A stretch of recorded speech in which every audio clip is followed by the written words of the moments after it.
If you send your children to school, you are sending them to a place designed to make them poor, keep them poor, and make someone else rich. And here's why. The General Board of Education was founded and funded by John D. Rockefeller. Now, John D. Rockefeller said, I am not in the business of creating thinkers, artists, entrepreneurs. I'm in the business of creating workers. And so if you let your children go to school and you let that be all their education, they're going to be poor because that's what it's designed to do. If you send somebody to boot camp, they're going to come out a soldier. You send somebody to a poor camp, they're going to come out poor. It's only when you go beyond the traditional school system and you read books and you learn from entrepreneurs that you are programmed not to be poor, because you learn from people who broke away from that. I duetted this lady some time ago where she was talking about why her father had her go to private school with non-black people. And the thing was, that's exactly what I did with my daughter.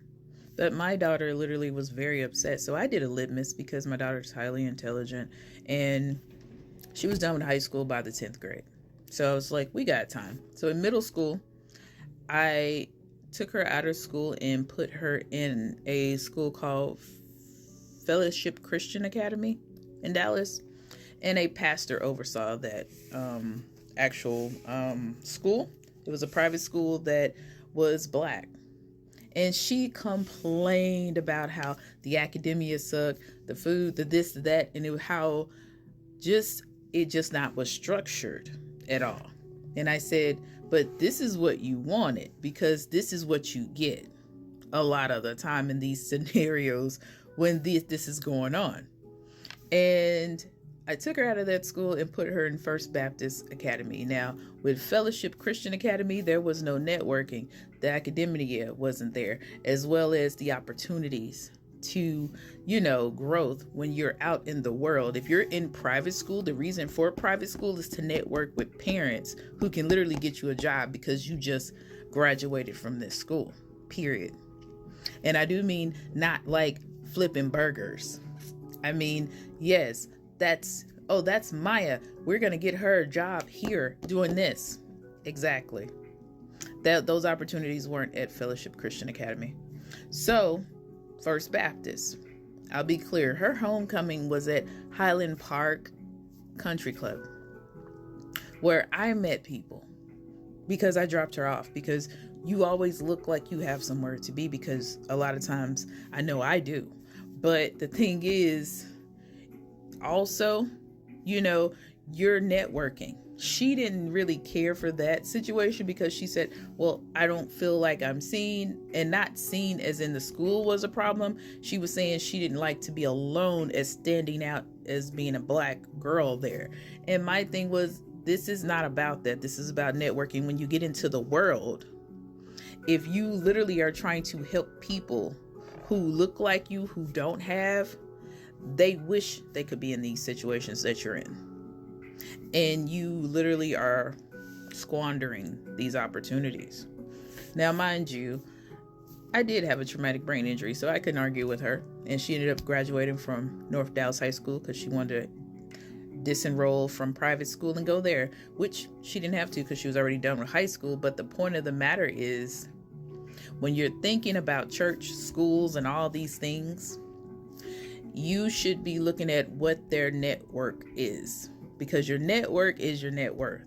And the thing about it is, it's great that you're seeing this and you're just like, oh, this is a black woman giving me information. I need you to understand, I'm a very diverse person. I believe in diversity. So with DEI, that does not mean black.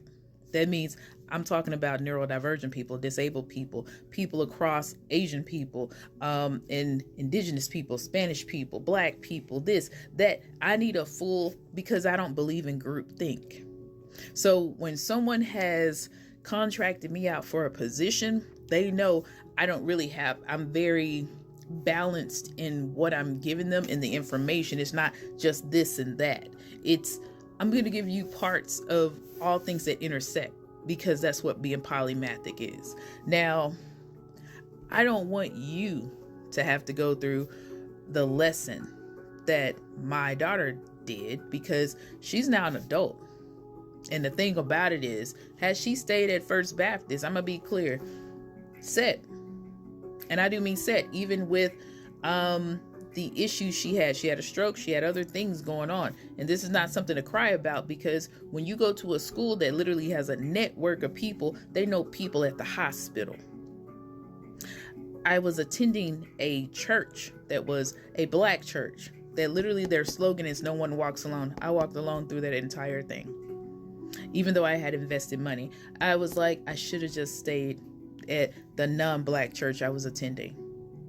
But since my daughter was around people with a poverty mindset and not understanding how the world works, you don't understand that your network is your net worth. And I'm talking about everything is connected. If you go to church, what school you choose, all that. So no, it's important who you know, just as much as what you know, because what you know makes people who are worth knowing want to know you. The information I have makes people contact me and say, hey, Kimberly, I know you are a subject matter expert in this, or I know I saw this about you, or this, I've heard great things. You literally being around people doing this crabs in a bucket thing, it doesn't work. It doesn't work. And me sitting here saying it does is not going to make it work either. Just because you don't want to hear it doesn't make it any more less true either.